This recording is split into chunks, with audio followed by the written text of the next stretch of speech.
కొందరి సంఖ్యాశాస్త్ర ప్రకారం కాలసర్పదోషం ఉంటుంది. హ్మ్. జాతక చక్ర ప్రకారమే కాకుండా కాలసర్పదోషం అనేది ఉంటుంది.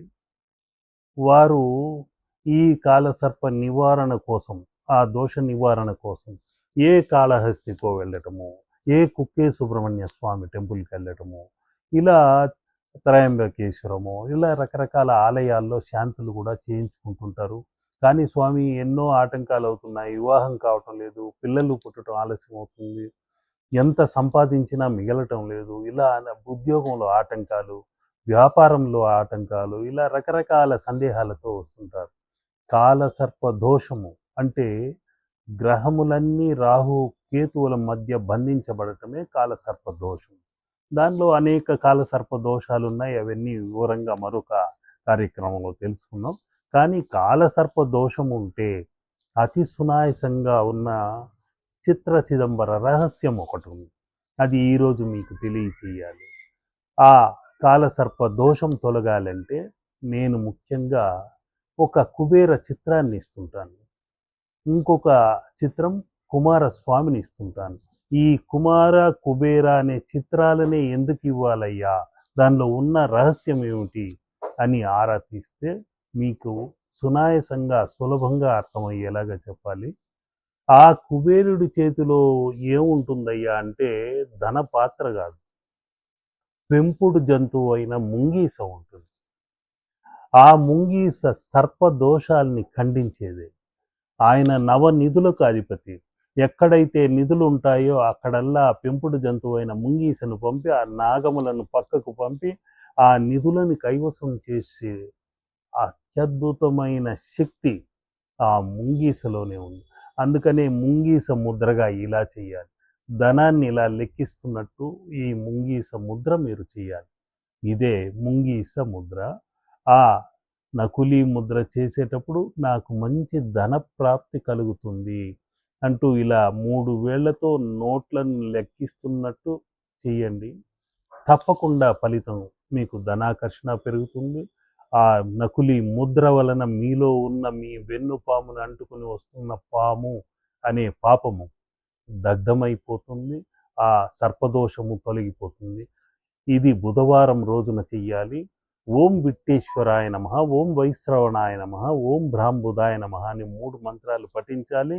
ఆ కుబేరుడి చిత్రంలో అనేక ముద్రలు ఉంటాయి. కమలంలో లక్ష్మీ, కమలంలో మత్స్య యంత్రం ఉంటుంది. ఆ కమలం కింద కుబేర యంత్రం ఉంటుంది. ఆ యంత్రము కింద మకర నిధి ఉంటుంది. మకరము అంటే మొసలిలాగా పట్టుకుంటే వదలకుండా తరతరాలకు వరాలను ఒసగుతూనే ఉంటుంది. అటువంటి మంచి ముద్రలతో ఉన్న చిత్రమే అది. ఆ కుబేరుడి భార్య ఆ చిత్రావతి అనే అమ్మవారు కూడా ఇంటిని ఎప్పుడూ చిత్ర విచిత్రంగా కళకళలాడేట్టు చేసే అమ్మవారు ఉంటుంది. అటు ఇటు పద్మ, శంఖ అని ఆ యక్ష పురుషులు ఉంటారు. వారు కూడా నిత్యం ధనాకర్షణ కలిగించేవారే.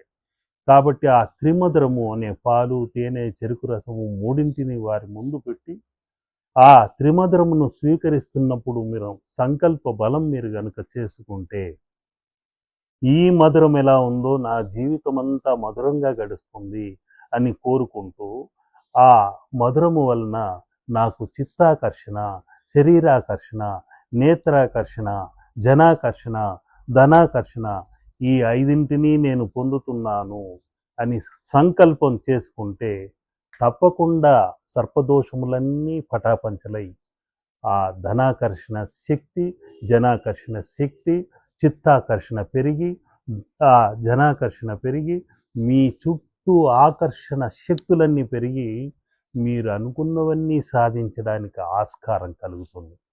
ఇక సుబ్రహ్మణ్య స్వామి దక్షిణం గోడకు పెట్టి 900 గ్రాములు నైవేద్యంగా పెట్టి ఓం సాం శరవణ భవాయ నమః అంటూ ఆయన దగ్గర ఉన్న మయూరాన్ని చూస్తూ ప్రార్థిస్తూ, నాకున్న సర్పదోషములన్నీ నీ దగ్గర ఉన్న ఆ మయూరం తీసుకెళ్ళిపోవాలి, తొక్కివేయాలి, ఆ సర్పదోష నివారణ కలగాలి, ఓం సాం శరవణ భవాయ నమః అనుకుని 9 సార్లు పఠించండి. ఆ కందులను నైవేద్యంగా పెట్టిన కందిపప్పులో కాస్త బెల్లం వేసి, నానబెట్టిన తర్వాత బెల్లం వేసి, దానిని తీసుకెళ్ళి శనివారం రోజు గోమాతకు తినిపించి చూడండి. అత్యద్భుతమైన ఫలితాలు మీకు కలిగి తీరుతాయి. సర్పదోషం తొలగిపోతుంది. ఆ గోమాత అనుగ్రహము కలుగుతుంది. ఆ సుబ్రహ్మణ్యేశ్వరుడి అనుగ్రహముతో సర్పదోషములన్నీ పటాపంచలైపోతాయి. జై శ్రీమన్నారాయణ. లోకా సమస్త సుఖినో భవంతు. శుభం.